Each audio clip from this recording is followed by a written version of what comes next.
हरी दीवारों का रहस्य।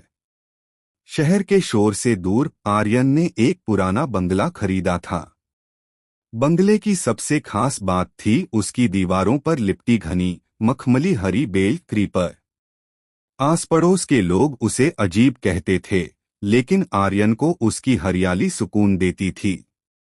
पहली रात एक आहट। पहली रात जब आर्यन सोया तो उसे खिड़की पर कुछ रगड़ने की आवाज आई। सर्र सर्र। उसे लगा शायद हवा से बेल हिल रही होगी। लेकिन सुबह जब उसने खिड़की खोली तो देखा कि बेल की कुछ टहनियां अब कमरे के अंदर झांक रही थीं। उसने उन्हें काटकर बाहर कर दिया, पर अगले दिन वे फिर से अंदर आ गईं। और इस बार वे सिर्फ खिड़की तक नहीं, बल्कि आर्यन की मेज तक पहुंच चुकी थीं। दूसरी रात घेराबंदी। जैसे जैसे दिन बीते, आर्यन को महसूस हुआ कि वह बेल कोई साधारण पौधा नहीं है। वह बहुत तेजी से बढ़ रही थी। एक रात आर्यन की आंख खुली तो उसने देखा कि उसका पूरा बिस्तर उस क्रीपर से घिरा हुआ था। कोमल दिखने वाली पत्तियां अब सख्त हो चुकी थीं। उसने उठने की कोशिश की, पर एक पतली बेल ने उसके पैर को हल्के से पकड़ लिया था।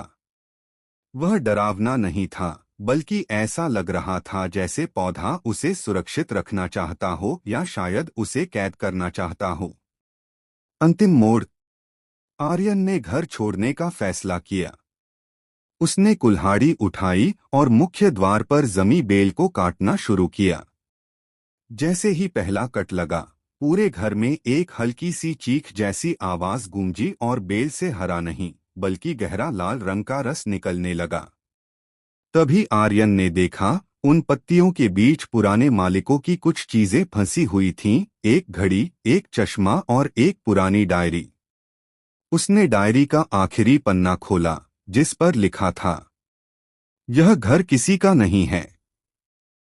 जो यहाँ आता है, यह बेल उसे अपना हिस्सा बना लेती है।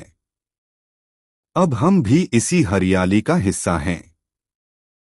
आर्यन पीछे मुड़ा, लेकिन तब तक बहुत देर हो चुकी थी। कमरे का दरवाजा पूरी तरह से हरी पत्तियों से ढक चुका था। अब आर्यन डर नहीं रहा था, उसे एक अजीब सी शांति महसूस हो रही थी।